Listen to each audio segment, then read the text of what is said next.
Hey y'all, Aitzo here. So today we're going to talk about a central fixture in my studio, which is this patch bay. This unassuming device is what makes it so I can have more than 30 machines all ready to use at any given moment. The general idea of a patch bay is that you run a cable from the inputs and the outputs on the back of your devices to various channels on the back of the patch bay.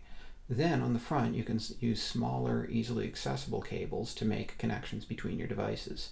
This makes connecting your devices to each other way easier. I went with 1/4 inch inputs because I already had a whole lot of 1/4 inch to RCA cables around. Brand new 1/4 inch patch bays are also quite easy to buy.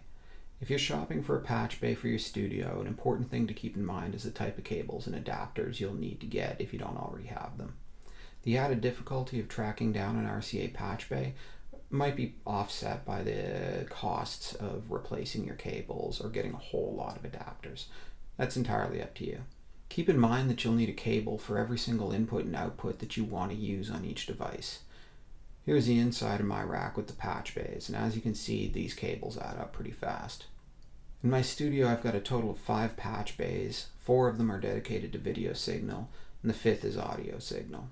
I've labeled all of my jacks, and my general system is that on each bay, the top row corresponds to inputs for devices, and the bottom row corresponds to outputs. This is entirely a personal preference, and there's no wrong way to do this. I do it this way to help me keep track of what my current signal path is while I'm patching things and while I'm using the gear.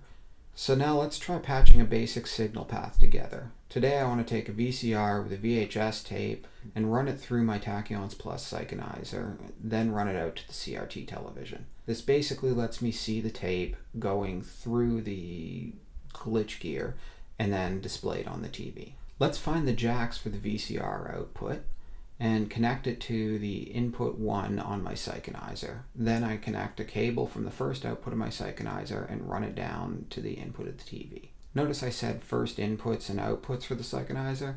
That's because the Synchronizer has 2 inputs and 2 outputs. It may be overkill, but I have both connected to my patch bay. This makes it possible to use all of the inputs and the outputs easily if I ever have the need. Also, the TV that I'm running the signal to has both an input and an output. So just for fun, let's run a cable from the output of that TV to the input of the TV next to it. As you can see, this let me set up a basic signal path in the studio quite quickly.